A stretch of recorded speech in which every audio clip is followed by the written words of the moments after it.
Guys, can you believe that the sequel trilogy is complete already? And it is amazing. It's fucking so good. I can't believe it. They pulled it off. I don't know how. Beyond all expectations, frankly. How'd they do it? Defying Honestly, expectations. one of the best pieces of art there's ever been on the Yeah. face of this planet. Mona Lisa, get out of town. Fucking bitch. I mean, going into it, just like we're unsure, but man, it was amazing. The payoff really made the rest of it worth it. All you know? the original characters have such good story arcs that continue like where they were from the original trilogy. The universe progresses organically and in meaningful ways. We introduce new characters that are fun and interesting. And the female characters have arcs that are they've and developed they themselves. do things. And can you believe that, frankly? And there's a new villain too. A villain who it honestly takes all of your expectations, sets them up on a pedestal, and then blows the pedestal out of the water. It's amazing. Amazing twists and turns and subplots that were amazing to follow. Fuck, that was ridiculous. That made no logical sense. I mean, I like. You know what was not easy to follow? All your favorite characters back and better than ever. It's almost like the writer understood military tactics and implemented them into their work. A true masterpiece. An intimidating villain that actually poses a significant threat to the heroes. Words are hard. Just like this franchise. Okay. Political intrigue and characters that aren't just one-dimensional. Incredible. Amazing. I fucking love Star Wars. Fucking love Star Wars. Defies expectations. Subverts expectations. Revives a dying franchise. Perfectly encapsulates what Star Wars is to so many people. And of course, we're talking about The Thrawn Trilogy.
Go a little bit slower with this one.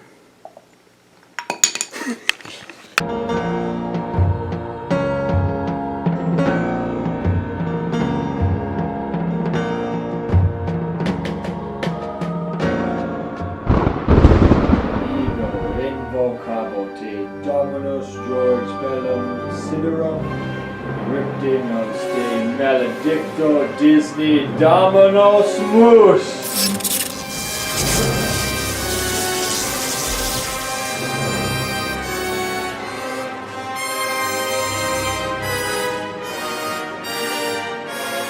It hurts so good. So kinky. How long is this gonna keep going? I don't know, as long as it takes to get good footage, right?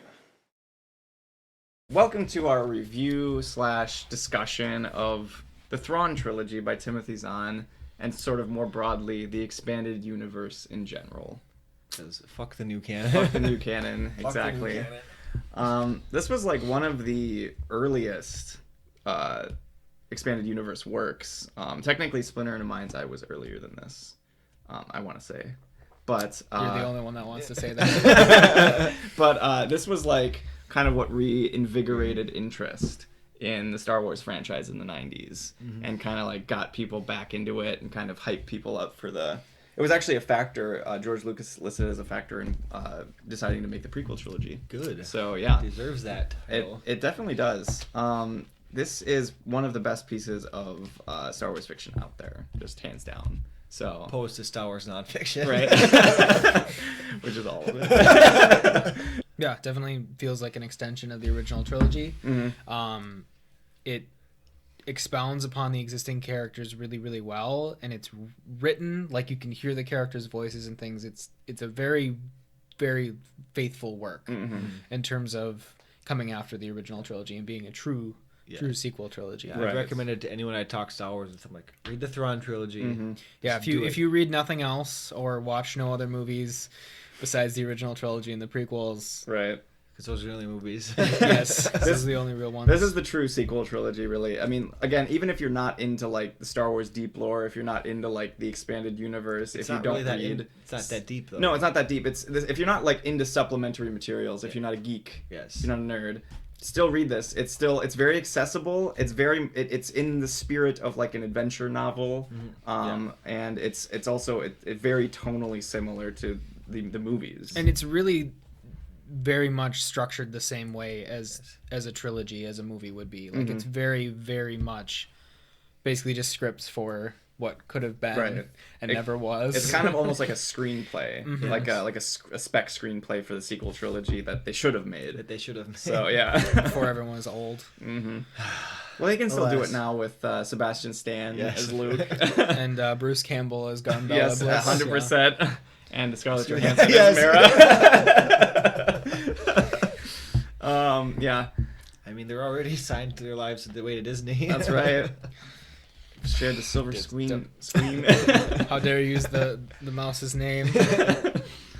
Anyway, I think one of the big things that makes the Thrawn trilogy, one of the big things that sets it apart from the rest of the Star Wars canon and from, a lot of what people point to as like the bad stuff in the EU is the fact that the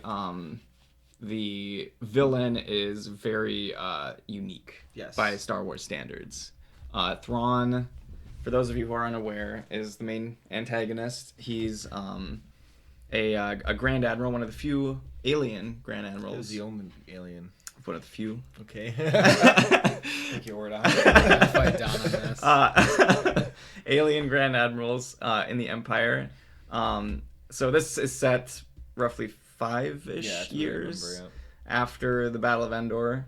So the New Republic has taken Coruscant, and they're sort of like in a period of like unstable peace is reigning in the galaxy, and Thrawn is basically takes control of the Imperial remnant and he launches a campaign to destabilize the New Republic and basically reinstate the Empire. So that's sort of the setting for the first the opening of the first novel, Heir to the Empire. I'll have to get the publication date. I think this is 92. So this one was between 3 and 4. So yeah.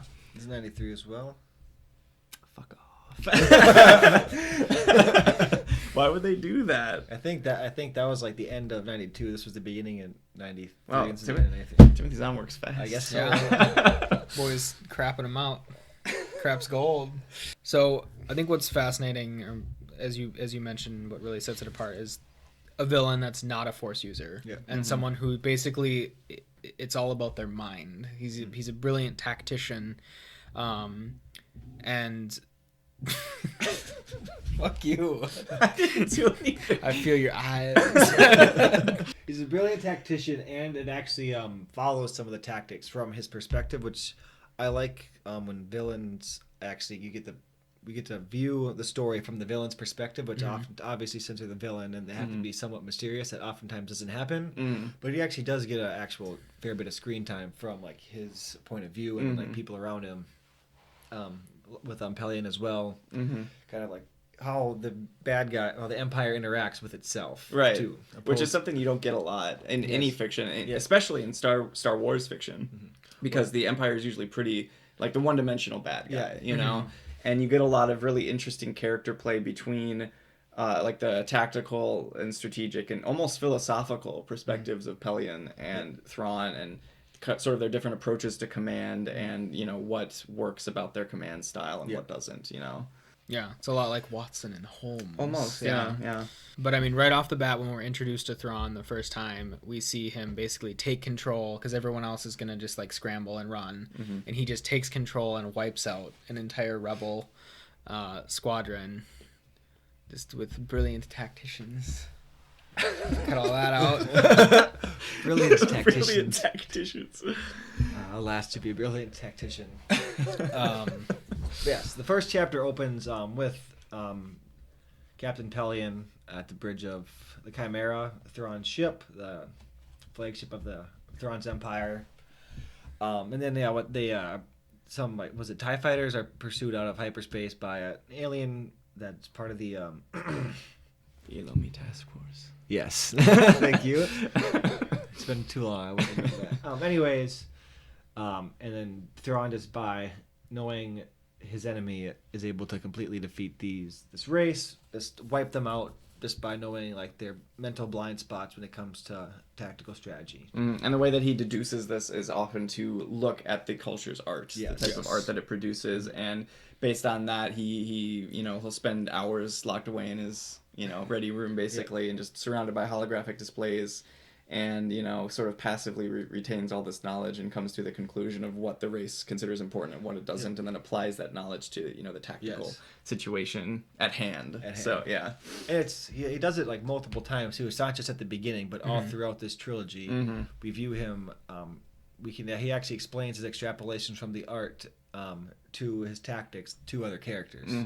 And it introduces a really interesting sort of world building aspect to his character too, because you have not only does he change his own playstyle, but he will, because he narrates some of like his his views on the art and its application to the tactics, he'll give you some insights into the cultures as well. So like there's a part when he's facing off against Garmbel Iblis's fleet over Coruscant, he realizes that he's a Carillion, and like it not only gives you insight into how Thrawn's mind works, but also into how Carillions think. It's just interesting because it builds him as a character, and it also contributes to the overall universe. And we also have a really interesting thing that Thrawn employs, which is the Islamiri. There we go. I almost called him the Nogri, and that was not right at all. Well, I mean, he does employ the Nogri. Yes, so he also does employ not really them. employ them, but enslave them and force them to work under his... Anyway, I digress. But there's an interesting... since Thrawn is just a human, he's, an alien, but a humanoid. Right. Obviously, he's not going to be much of a match for a Force user. And so there is these things called Islamiri, which are like lizard creatures that can basically create Force... Bubbles where the Force does not work.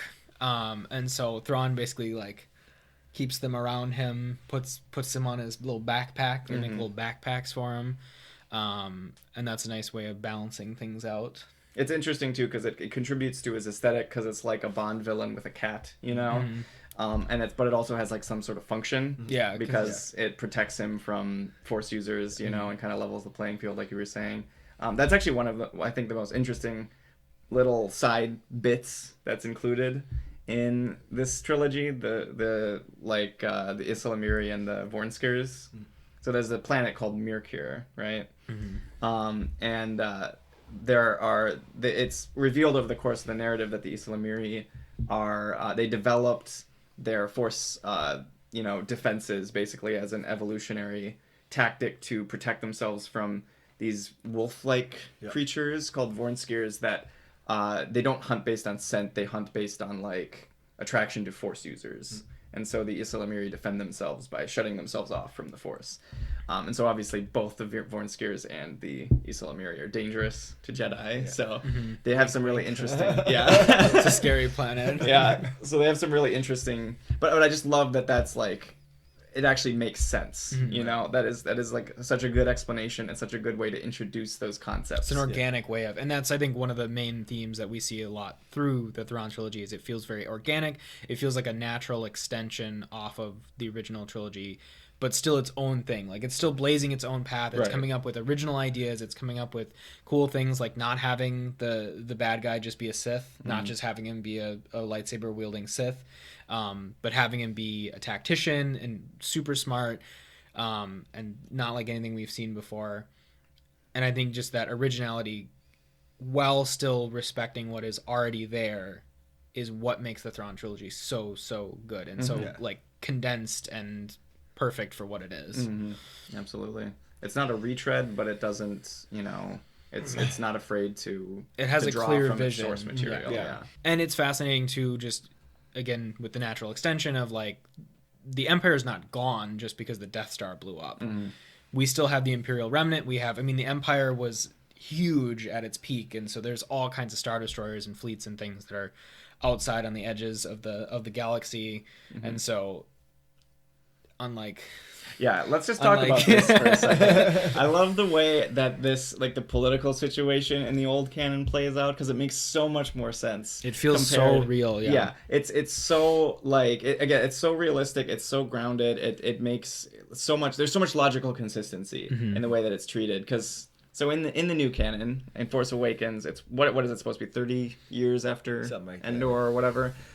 The Empire is just gone inexplicably. The New Republic is basically absent, and they get destroyed in one hit. They're just on one planet, I guess. Their entire fleet.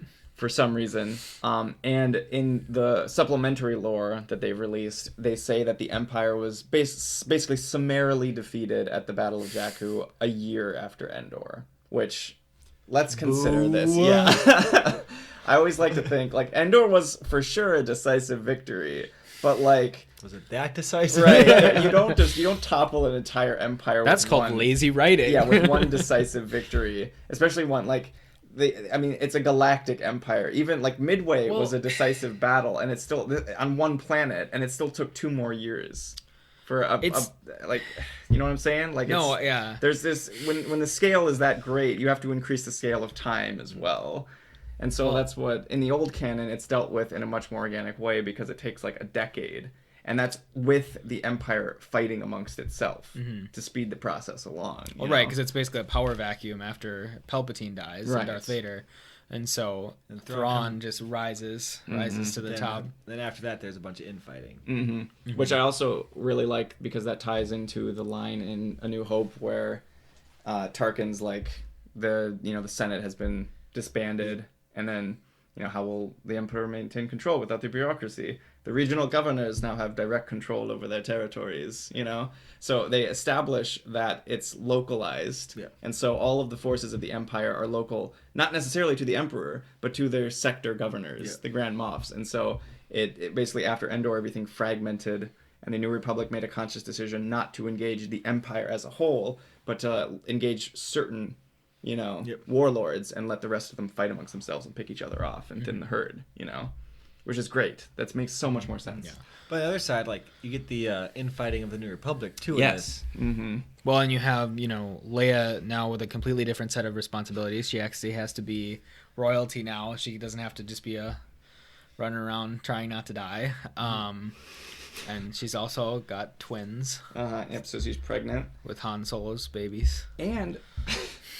And I said that really weird. And what's also interesting is that she is starting her Jedi training. Yes. Which, imagine that. Opposed to saying fuck it. Fuck the people who say everyone's just a bunch of basement-dwelling inbreds.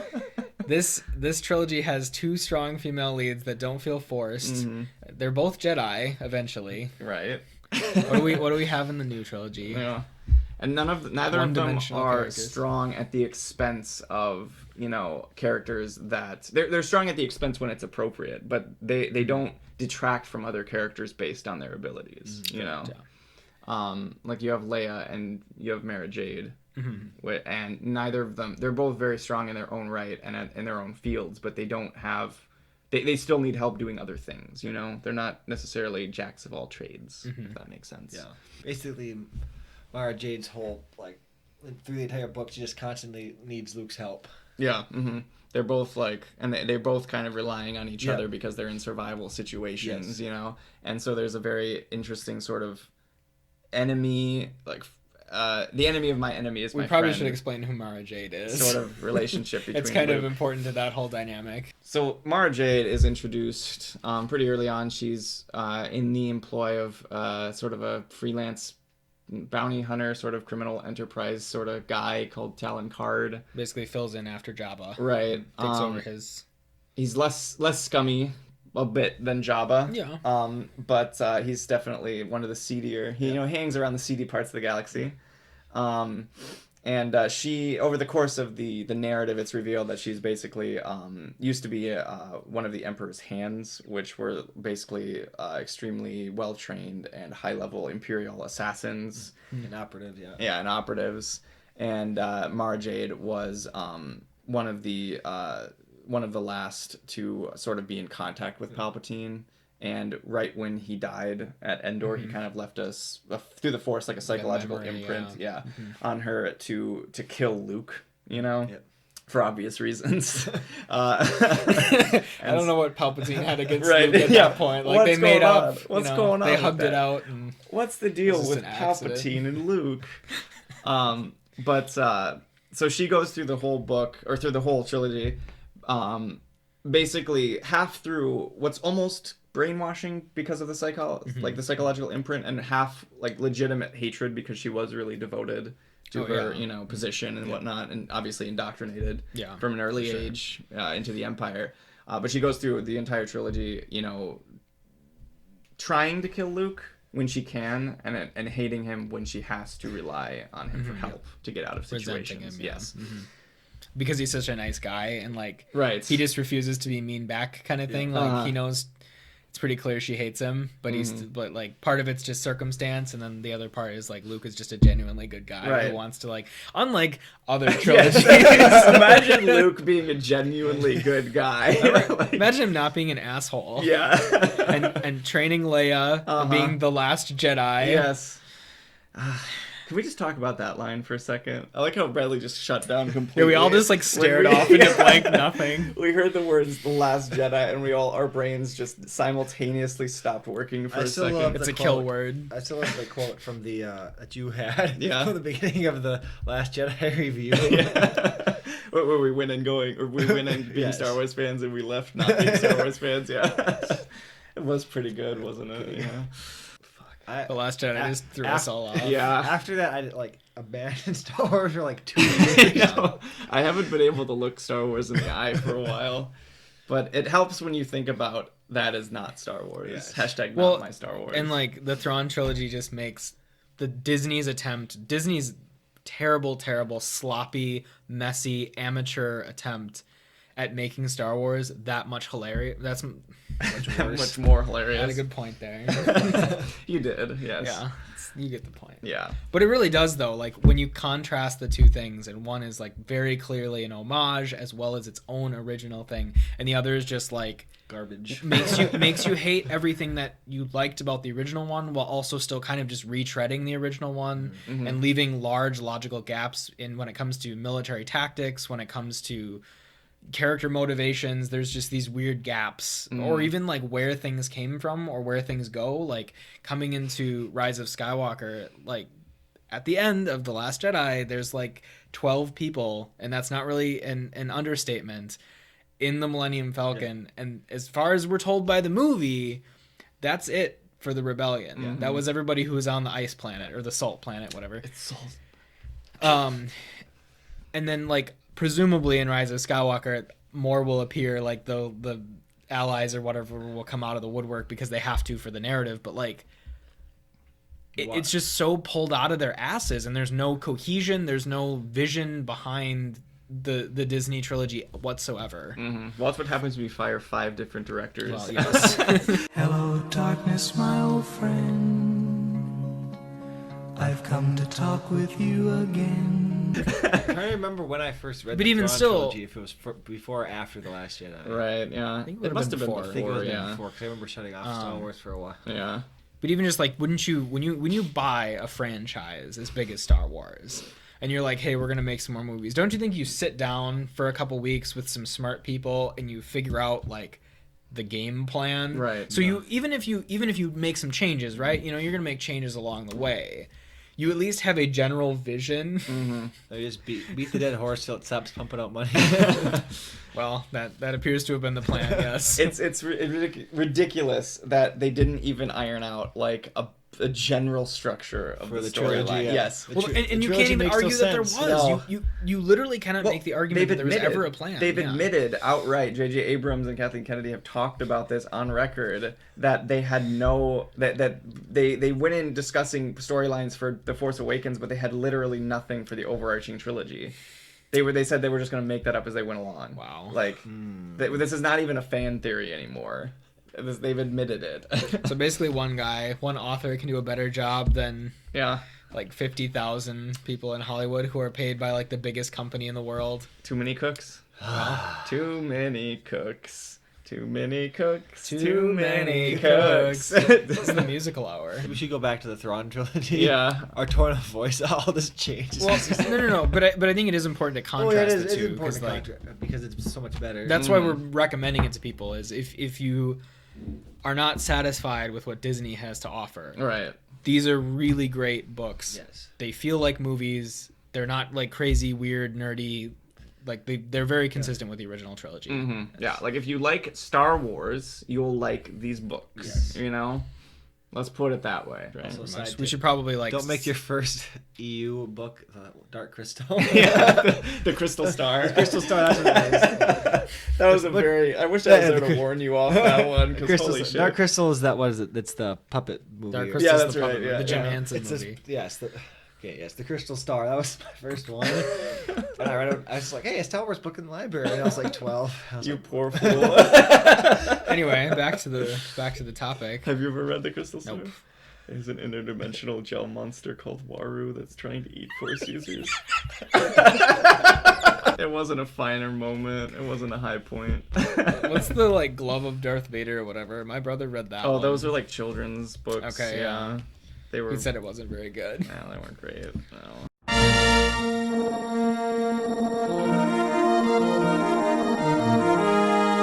So, in terms of the plot for this trilogy, the first book, Heir to the Empire,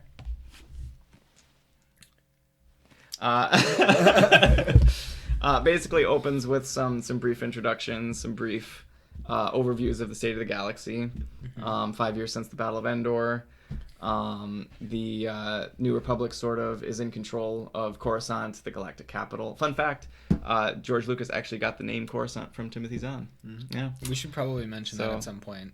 we just did. The Clone Wars stuff, though. Oh, yeah. 'Cause that is interesting. Heir to the Empire is mostly about Luke and sort of the heroes of the original trilogy split off into various groups. There are sort of three main plot lines, I guess. One of them follows Thrawn and his campaign. One of them follows Leia, and basically she's being, she's having to deal with sort of the political situation in the New Republic. And then one of them follows Card and his sort of gang. It is hard to summarize this because there are so many plot Which is a lines. good thing. Yes. I mean, you want that about a book, but there's... oh boy, someone almost died. Shit. Where did that come from? So Thrawn, like, I don't know, did we? What? Shit. Following Thrawn, it's his beginning to rise to power, and then 'cause it starts with him like being in charge, but not like not having revealed himself yet to the New Republic. He's still trying to put all the pieces in order, trying to get to the Emperor's has a secret base on a planet. Don, name the planet for me. Wayland. Thank you. I was going to say that. Because the Emperor has a bunch of hidden tech there that Thrawn knows about, being a Grand Admiral, but he needs to get a hold of it. So at this point, Thrawn basically goes there, meets the Guardian of this hidden base that the Emperor has, who turns out to be a dark Jedi. Dun dun dun. He's crazy. He is a bit He's insane. batshit crazy. Yeah. Which is also kind of a different direction for the a villain. It's fucking nuts. Yeah. It's another interesting dynamic with Thrawn's like hyper focused, Holmes-esque intellect. Yeah, you have like and just Sabaoth's just like balls to the wall insanity. Basically following Thrawn as he sets his piece in motion, setting pieces in motion, getting the technology he needs, which is all revealed in later books for the most part. The stuff that he acquires in Heir to the Empire is the most important one. Is he gets a bunch of mole miners Yes. from Lando. Lando in this is basically, he's like the entrepreneur guy. Yeah. He's starting up a whole bunch of businesses. He's got a mining colony. He's got like a little space station going on, you know. And so He's doing good for himself. he's doing after good, Cloud yeah. City went not so great. yeah. And so Thrawn, you know, he acquires a bunch of these mole miners, and those are used at the end of the book he launches a campaign against the Sluis Vance shipyards, and uses the mole miners to basically like drill into half-completed starships, insert troops, and then take them over. It's the New Republic foils him, but it's sort of a Pyrrhic victory because they lose the shipyards and all the ships that were built. So it's it was still almost a strategic victory for Thrawn because he deprived the New Republic of material, you know. And that's another interesting thing about this trilogy is we see the Empire down on its luck, and so we kind of get the reversed where they're the underdog. Yeah. It's a very interesting dynamic, yeah. And on that same, line, the New Republic is very much in infancy and has no idea what it's doing trying to run a government, which is also really surprisingly interesting. Yeah. I know a lot of people rag on the Clone Wars and rightfully so, the prequels, for having a lot of really boring political stuff and getting bogged down in it. But I feel like the way that Timothy Zahn does it is pretty interesting. Yeah. And again, that's helped by like a lot of characters that aren't just entirely one-dimensional. Yeah. Like you mentioned, Leia, I mean, she's an expectant mother, and she's also trying to balance learning to be a Jedi and running a government, or trying to run a government and build up a government that's basically like with people who have spent most of their lives just trying not to die or be taken out by the Empire. We also have Phalia, Borsk Phalia. Good old his Bothans. name. I also looked it up before this. Okay. Still remember I respect Still you. remembered it, I though. respect you less. But Borsk Phalia is a Bothan. And he is interesting because he basically is kind of a sleazebag politician. So a politician. Got him. But he's kind of in it for himself. And there's a lot of cool, like, you're not sure if you can trust him ever. Sometimes it seems like he may be in league with the bad guys, or at least, reporting to them. Right. Yeah, that's another important subplot is sort of with Leia's arc and the whole, political. The New Republic sort of being unstable and in its infancy. Is there the fact that Thrawn is getting information from Delta somebody? Source. Yes, Delta Source. Somebody in the New Republic, and so for a good portion of the first two books, the New Republic is searching for Delta Source and trying. There's to, a leak somewhere, and they're trying to figure out where it's coming from. They're trying to ferret it out. And so the Empire knows way too much than they should. Yeah, and Phalia is kind of a prime suspect early on just because he's such a dick. So and he real continues, right cock. Yeah, to be a dick for most of it. Sort of in true mystery novel fashion, you have to have like the obvious guy who it's definitely not, but but who you wish it was,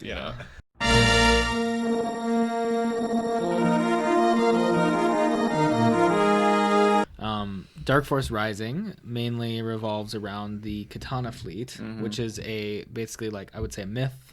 Sort of. Right? Yeah, it's Is like that fair? Sort of like ghost ships. Yeah, of basically legend. a fleet of ships that disappeared during the Clone Wars. Yes. Thank you, Don.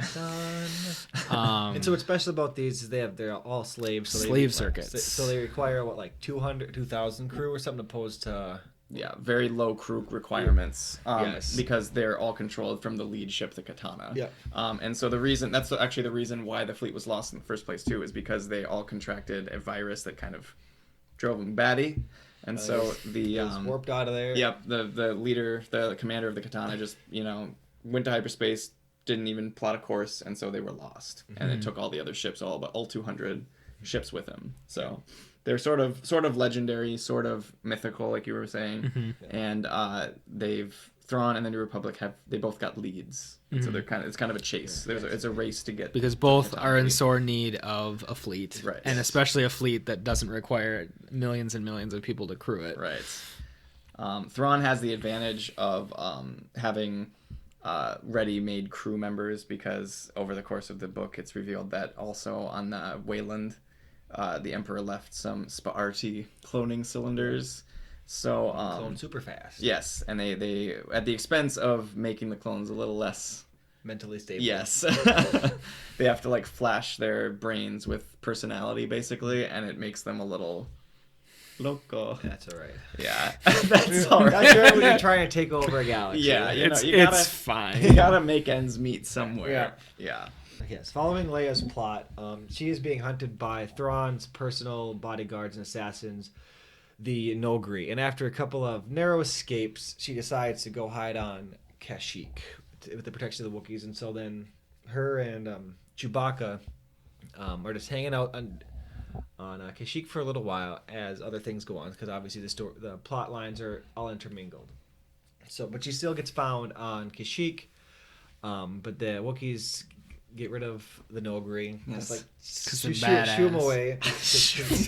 Be gone. Because Wookiees are awesome. Right. As, Yes.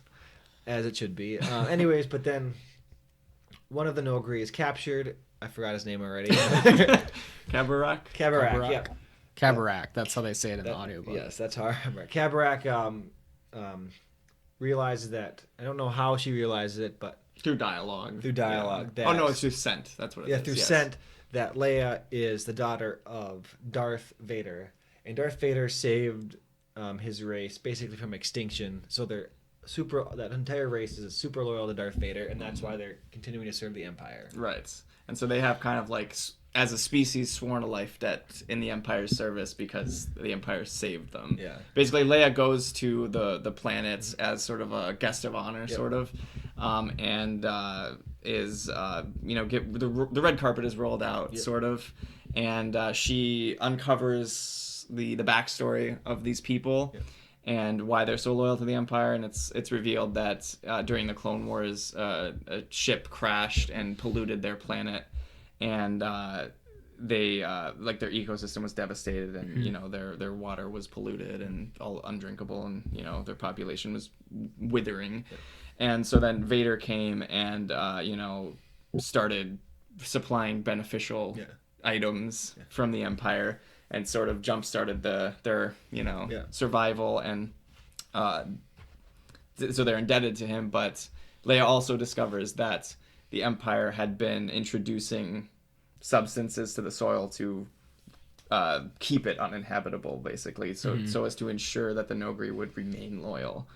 So Just barely keeping them alive, just enough to keep them alive and serve the Empire. Right. So never let them get free of their poverty. Right. So unbeknownst to the Nogri, they're secretly being oppressed by the Empire, but still hold them in very high regard. So, yeah.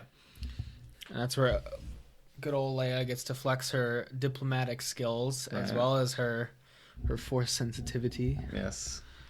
And does something, unlike other movies. Having a female character actually contribute. Yeah, to weird. The story. Well written, interesting, consistent with previous appearances of that character. Right. Yeah. Wild. Wow. Wow.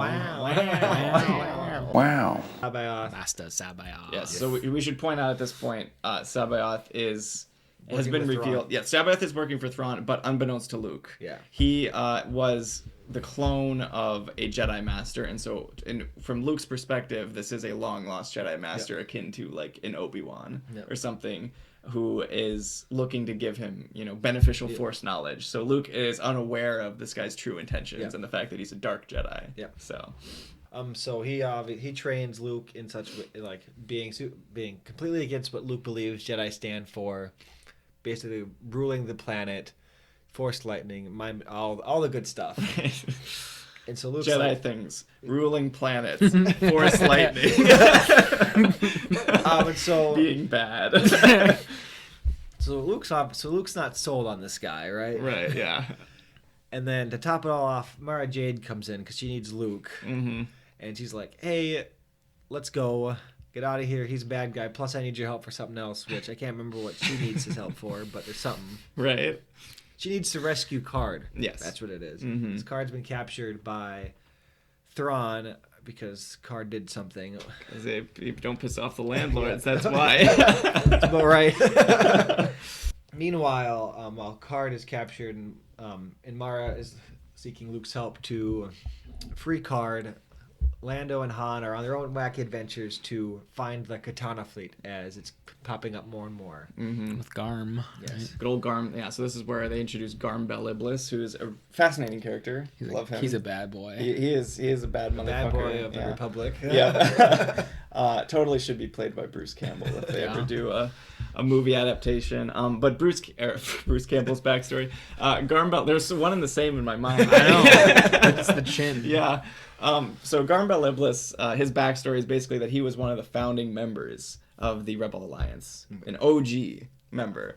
But he broke away from the mainline alliance during the Galactic Civil War. Because, He's like Saw Gerrera. Yes, I was actually going to bring that up. I knew you Saw were. Gerrera is a ripoff of Garm Beliblis. Oh, absolutely. But Because original thoughts. yes, but basically he leaves the mainline alliance because he feels that Mon Mothma is becoming too dictatorial and basically concentrating too much power, which is sort of an affect of the fact that it's like a military junta, but whatever. But he's also sort of right, because in Heir to the Empire there's a bit of implications that Mon Mothma has become complacent in her power and is not taking the steps necessary to combat external threats. I did want to talk a little bit about Saw Gerrera here, just very mildly, because I'm pretty sure that that's where they came up with the idea of Saw Gerrera in Rogue One, because Well, they didn't come up with it themselves. No, God forbid. But because he has a very similar backstory,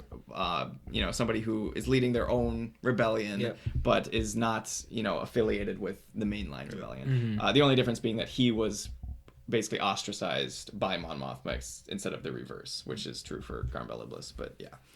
Also, he's effective. Also, he does things. Yeah. Also, Garm Beliblis, to be clear. Yeah. I don't know. Are you gonna bring up Han's connection to him? You can talk about that. Yeah. Cool. I'll talk about it then. So Garm Beliblis was a senator in the Republic before the Empire fell for the planet of Corellia. The Empire fell. Huh? Yes. The Empire fell. When the new Republic, when the government fell. That one government. Garm Beliblis was a senator for Corellia when the Republic fell, and Han Solo was also Corellian. So Han Solo really looks up to and distrusts too much for Lando. Han trusts Garm Beliblis. Right, yeah. They have sort of a almost like familial connection based on their shared, heritage, exactly. Garm Beliblis has like 5 ships from the Katana fleet. Yes. And so that's why they end up meeting him, is because they're like, we got to find his source. And so then that leads them on to go to the actual guy who knows where the Katana fleet is. Anyways, the New Republic goes to the Katana fleet and realize that there's like almost no ships left. And so they're like, oh shit, the Empire got here first. Oh shucks. And so then another couple of Star Destroyers jump out of hyperspace, attack a small Republic force. Then Garm Beliblis comes and rescues them, and end of the book. Right. So the Republic has sort of been dealt a blow in this one. Yeah. They recovered like a handful of ships from the Katana At fleet. their lowest point, because Yes. it's the middle book. Imagine that. And but the Empire has secured like the vast majority of the Katana fleet. And they have clones to run it too. Right. So they have like taken no hit to their manpower or to their other resources. Kind of a dark hour for the New Republic. And so that leads into The Last Command. Yes. The 3rd book in the trilogy.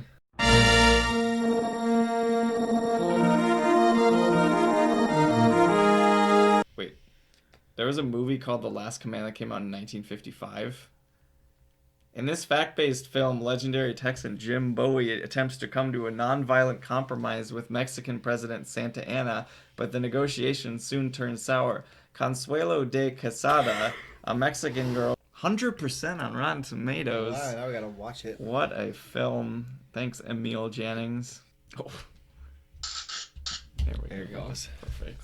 So the 3rd book, The Last Command, starts with Luke hanging about in a city and doing some stuff. I really don't know what he's doing there. John, just take it away. Is he just running away? He's investigating the clones, yes. So what I said and tried to confirm, and you were just like... I'd said that. But ultimately, Luke ends up leaving the planet. He escapes, and he ends up going to the Nogri homeworld, where he meets insert K name... Kabarak. Kabarak. Yeah. and learns about the things that have transpired there. Meanwhile, Leia gives birth to twins. Yes, that's a big moment in the EU, It honestly. is. Yeah. So we should also probably mention at this point that Thrawn promised Sabayoth to acquire the for other Force users for because Sabayoth, in sort of his insanity, is trying to rebuild a Jedi Order in his own image. Yeah, so he wants either Luke or Leia or Leia's twins. So basically, it's decided that the boys, the main heroes, are all gonna jump in a ship and head off to Wayland. And that's sort of where the final showdown takes place. It's actually like temple fortress. Yes. You know what it's called? Trivia time. You know what it's called? That's a negatory. It's Mount Tantus. This is actually an interesting part about Last Command is that there are kind of two climaxes, and they're both in different. Thrawn is defeated at a completely different location in Last Command compared to Sabayoth. They're kind of like Sabayoth. By this point, I always say Sabayoth. I don't know how it's actually pronounced. Anyway, they're both. He's kind of been elevated to primary antagonist by the third book. He was sort of a secondary antagonist in the other two. But the boys, Mara, Luke, they kind of rouse the locals and get them to assault the citadel, Mount Tantus, that Sabayoth is in, and have a good old lightsaber duel. Luke and Sabayoth reveals that his secret weapon is the Emperor had obtained Luke's hand, which was cut off at Bespin, and using the Sparti cloning cylinders, Sabayoth had grown another Luke. Listen, people make fun of Luke so much, but it's literally just a literary technique to prevent Timothy Zahn from having to write the clone of Luke every other sentence. That's all it is. Since he was grown in the Sparti cloning cylinder, he's also a bit mad, the clone of Luke, and he's wielding Luke's original blue lightsaber, like the one that Anakin built. And eventually, Mara Jade strikes down Luke's clone. Which fulfills her sort of mental programming that the Emperor left to kill Luke. It fulfills that, and she's no longer tormented by this like recurring command. That's the last command, hence the title of the book. Anyway, so that was sort of the demise of Sabayoth. Yep. He's defeated at that point, and then it cuts to. Sort of concurrently, there's a battle at the Bilbringi shipyards, which we completely skipped over the whole Coruscant thing, by the way. So Thrawn is basically trying to pull what he pulled at Sluis Van, where he takes over a shipyard and gets away with the ships and deprives the New Republic of them. But basically, thanks to the actions of Han, Lando, and Luke in the previous book and in the first part of this one, where they tried to induct Talon Card and the rest into the Smugglers Alliance, that fleet shows up at the 11th hour and starts a sortie with Thrawn's forces and kind of holds them off. Rogue Squadron shows up, have a bit of a dogfight, and it's at that point where sort of as the battle is hanging on the brink, that Thrawn is stabbed by his Nogri bodyguard, Rook.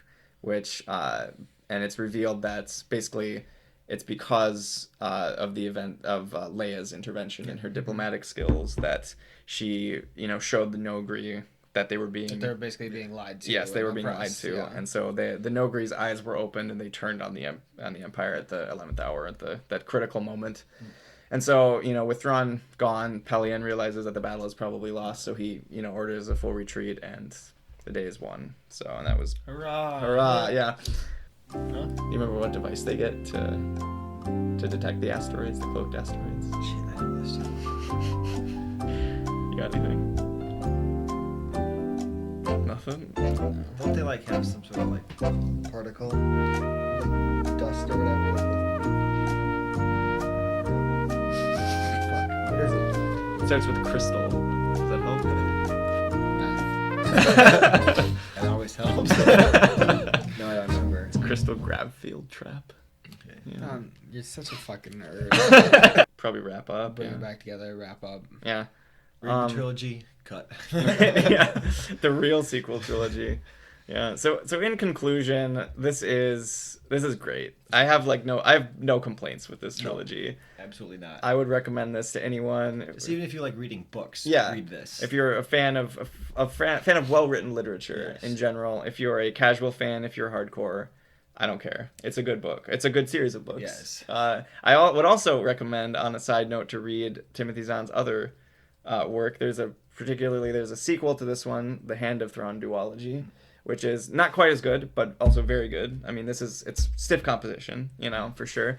And that one's set sort of 5 years in the future, and it deals with a lot of, wrapping up a lot of the plot points that are not necessarily essential, but are fun. Yeah.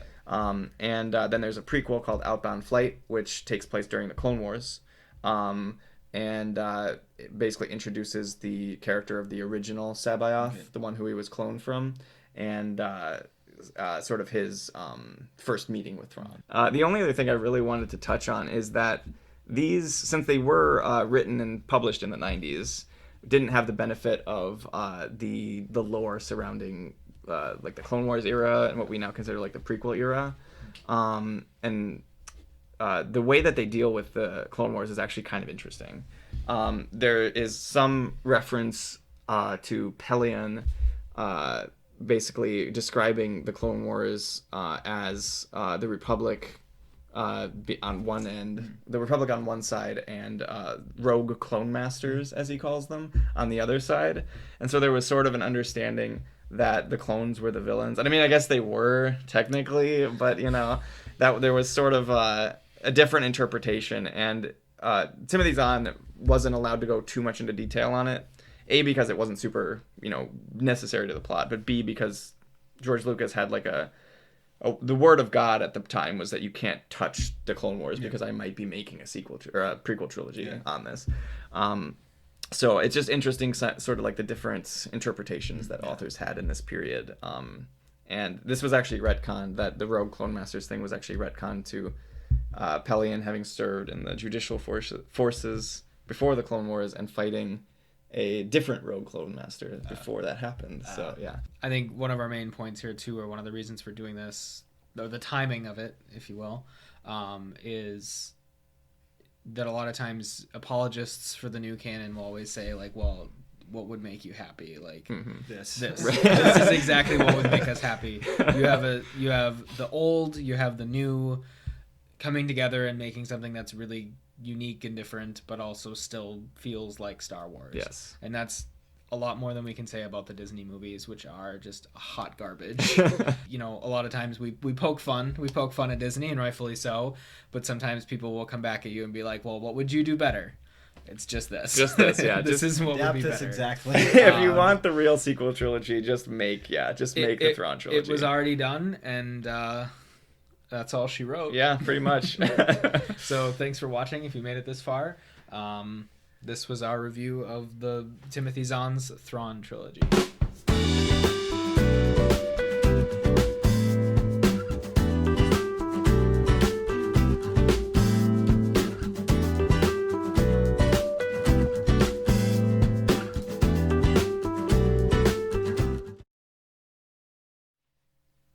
Bum, bum, bum. Bum, bum, bum. That's how I was going with it, but Jordan made Here, a gesture. let's do an acapella real quick. Bum, bum, bum, bum, ba-dum, bum, ba-dum. Bum, bum, bum, bum, ba-dum, bum, ba-dum. Bum, bum, ba-dum, bum, ba-da-dum. Bum, bum, bum, ba-da-dum. Bum, bum, bum, ba-da, bum, ba-da. Bum, bum, ba-da, bum, ba-da. Bum, da, da, ba-da. Da, da, da, da, da, da, da. That has to be. That's going at the end of the video. Let's go with it.